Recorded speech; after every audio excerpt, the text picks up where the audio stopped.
You know how sometimes during July we'd get a thunderstorm? I'd gather the cats on the porch and pull my toes under my crossed legs. The rain felt refreshing, always a pleasant guest to have over. Finally, we could bid farewell to the torrid heat. You'd smile, as this meant you could at last bake something. A cherry pie, maybe strawberry jam cookies. Well, until the roof would start leaking, stubborn hole. Grandpa would fetch the ladder and minutely inspect the attic. A pail fixed the issue most of the time. Down in the kitchen. Up in the attic, it was Grandpa and his welding gun. "The birds have nested here, honey. Poor things must have tried to escape the cats." But you couldn't hear Grandpa. I guess you were looking through the jam jars in the pantry. Plop, plop. The oven was heating up and I wanted to help out, so I readied the eggs and the flour, but I grew weary of waiting. "Grandma!"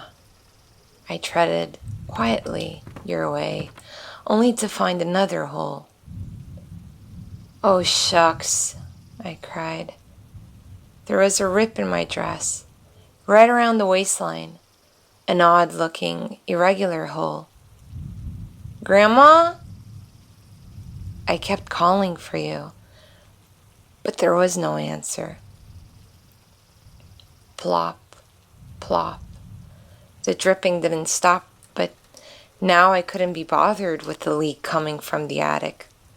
I had this blotting hole in my dress, and you know how kids are, Grams, all fingers and thumbs, because they started pulling at that thing, and darn it wasn't just the fabric.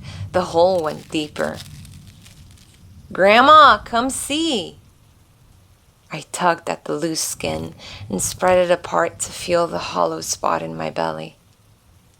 At this point, I was crying, so I rushed to the pantry, but I couldn't find you. I knew you were gone because the light was on, and I could no longer hear the plop, nor Grandpa nuzzling the birds, nor the purring cats. But I could hear the rain.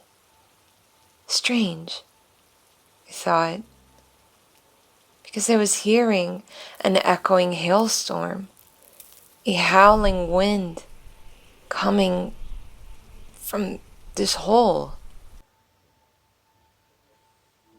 I looked down and I was sitting in a puddle of water. You were gone, and I had a leak in my gut, an empty, leaky space in my belly, wetting the floor.